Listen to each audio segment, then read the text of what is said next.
I finally finished Deadwood Season 3 thanks to the request from Tyler, and I'm glad that he requested this one. It was a really good season, although it's a bummer the ending is pretty abrupt. The show got canceled after Season 3. They did do a movie 13 years later in our time that takes place 10 years later in the story's time that I'll probably need to check out. And it's really a shame because it feels like Season 3 was leading up to a really interesting Season 4. And with some shows, you can tell when they get canceled, they have a little bit of notice. So you get a rushed ending, but you usually get some kind of ending at least. This one didn't have that luxury, and you can really feel it at the end of the season when you're like, man, there's like 15 minutes left. All of these plot lines are still open. So with the movie being so much later, I'm curious to see if they try to tie those threads up or what exactly they do with it. Maybe just kind of its own little mini story. Plus, whenever you do something that much later, it always just feels off or weird and kind of like the magic is lost now that the rhythm has been broken. But this season was still really good, despite the lack of a satisfying conclusion for the series. I'm really glad that this season focuses on Hearst primarily as the antagonist and him being backed by the Pinkertons. Because the Pinkertons have been referenced throughout the series as being really powerful, but they've always been this kind of distant threat. And then Hearst was mentioned last season, but in kind of a Wilson Fisk-esque way, where in season 1, it's like no one even wants to say his name. He's just this off-screen force. So I really enjoyed seeing Hearst throughout the season with his union busting, repeatedly just having people killed throughout the town, and everyone knows, but no one can do anything about it. Obviously rigging the election against Bullock. And he's got some really interesting scenes where he essentially makes Bullock, Cy Tolliver, and Al kind of bend the knee, at least temporarily. Obviously, Ian McShane, Timothy Oliphant, and Powers Booth really carry the show with their performances, as usual. Ian McShane in particular. One of my favorite episodes,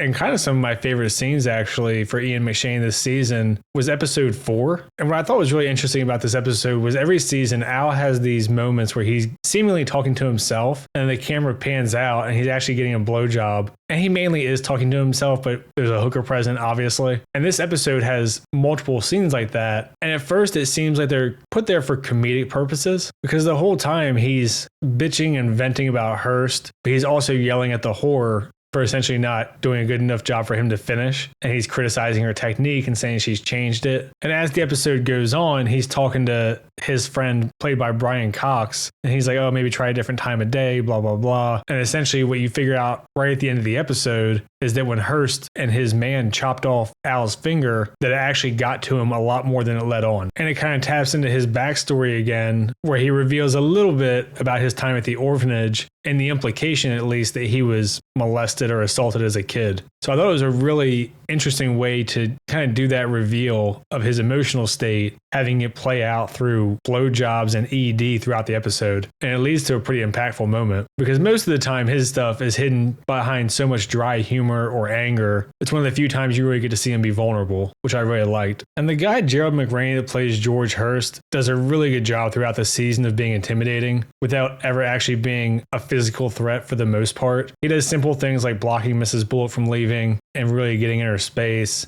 He has Aunt Lou's son killed because he tried to fleece him. He very sarcastically but borderline openly acknowledges that there's a lot of people with ties to him that are dying and he's responsible. I'm really glad that he wasn't a disappointment as an antagonist because having someone be built up like that off screen forever, putting them on screen is kind of a gamble. Obviously, if you build them up and they don't pan out, you've built up this antagonist for 2 seasons who ends up being lame, but he was really good. And it's kind of a bummer at the end. He just leaves. I was really hoping there'd be some resolution to that part of the story, but obviously they didn't know what was going to happen with the show. He's also responsible for a pretty big death, which really surprised me. And this is near the end of the season. He has Mr. Ellsworth killed. And this is after he's had Mrs. Ellsworth shot at, or Mrs. Garrett, if you prefer. And there's also one of the most grounded, brutal fights I think I've seen in television. There's one moment in particular that's really fucking gross. I don't even know if I can show it on YouTube. Doherty gets challenged by Captain Turner. Doherty is Al Swearingen's right-hand man, kind of his enforcer. Captain Turner is the same for George Hearst. And they end up just having a street brawl right in the main thoroughfare. And when Captain Turner has the advantage on Doherty, Doherty reaches up and pulls his fucking eyeball out, and it's just dangling from the socket. It's about as gross to me as the Mountain versus the Viper in Game of Thrones. I also really enjoyed Seth and Trixie's relationship as a little side story. It doesn't take up a huge amount of screen time, but it's nice to see them finally grow closer over the course of the season. And it really feels like it was leading to something. Again, obviously it gets cut off because of the way the show abruptly ended. but they have a really funny dynamic. And this also allows them to have a really good scene near the end of the season. Trixie takes a shot at George Hurst because she's frustrated with all the people he's had killed. And what they decide to do, because Al cares about her, is kill a hooker who looks similar in build and use her to show as the body because she was flashing her titties and bush when she shot him. So he was distracted. And Seth is hiding her at his place until everything blows over. And she wants to go walk around town, essentially not caring if she dies. And it's one of the only times that we get to see Seth have like a pretty emotional outburst. He's a pretty laid back character for the most part, always dealing with people calling him a Jew. Obviously, he's friends with Bullock. He likes Trixie, who's pretty hot-headed. So it was nice to see him finally get to react a little bit and essentially be like, if you don't care about your own life, then just get the fuck out. And almost immediately, she knocks on the door and comes back in upset. And it's like finally an acknowledgement that they actually both care about each other as more than just a hookup dynamic. I just thought it was a really nice scene that felt really earned over the course of the 3 seasons. And again, it would have been great to see that relationship play out a little bit further in a season 4. Something that's interesting with the politics of the situation also, because Deadwood is in the process of becoming kind of forced into the hand of the United States government and being governed from far away, which obviously in this time was a much bigger deal and the people did not like it. Because the original cast of Deadwood is all trying to figure out what they can do within legal bounds to get back at Hearst because of all the backing he has, because of the influence. He's obviously being a menace on the town, and he seems like he's willing to just burn the whole fucking thing down. So they're trying to figure out a proper way to kind of restrict his power. And someone suggests making more laws and governing rules for the area. And immediately everyone else is like, if we create more laws, he's going to have more resources to exploit them than we will. It'll just handcuff us, essentially. Which is interesting because I think it's a pretty fair representation of sort of the classically liberal, libertarian mindset of the time, and that many people still have today. It doesn't get too into the broader politics, but they are starting to have elections, and that's a pretty big part of the season. People are campaigning for certain positions. They're all kind of corrupt and trying to plant their own people in the positions through the vote. And this is something else I'm sure would have been much more explored in season 4 after the show goes on and a little bit more time passes by, that you can really get into the bigger picture and where Deadwood fits in. Overall, this show to me is just a great example of having a show that's not necessarily super fast paced,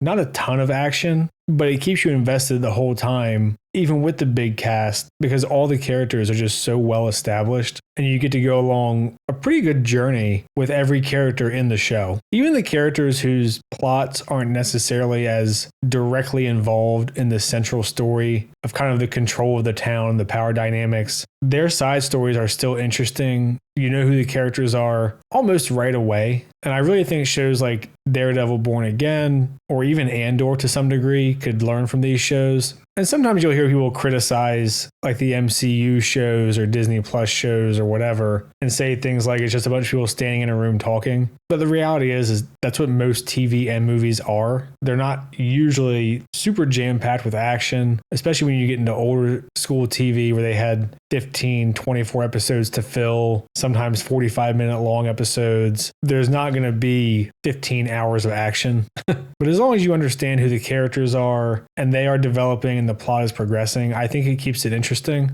especially if you have interesting dialogue, which this show has really good dialogue. I love the way the characters talk. It really sinks you into the world that they're in and kind of the culture. And when the violence does happen in this show, even though it's very low level, you're not getting giant action set pieces, it feels real. Like for instance, Sai got stabbed at the end of season 2, and that was a lingering injury for a majority of this season. Obviously, Seth Bullock's nephew got kicked in the head by a horse and just fucking died. This season had a fist fight in the middle of the street that ended up with a dude just dying. Another guy got kicked in the horse and ended up in a coma. You don't have to have these massive scales like they try to do in many sequel series where everything just has to get bigger and more explodey. All the violence in this show just feels really significant. Like you'll see their faces bruised up for multiple episodes as they're healing. Every gunshot is a risk of death or infection, losing a limb. Same for the knife wounds. I think even if the show's a bit too slow of a burn for some people, or maybe Westerns just aren't your thing, it just does a lot right. And I wish we had more shows like this one. And the last thing I'll say is this, is even when I say it does a lot right, that includes things like the racism.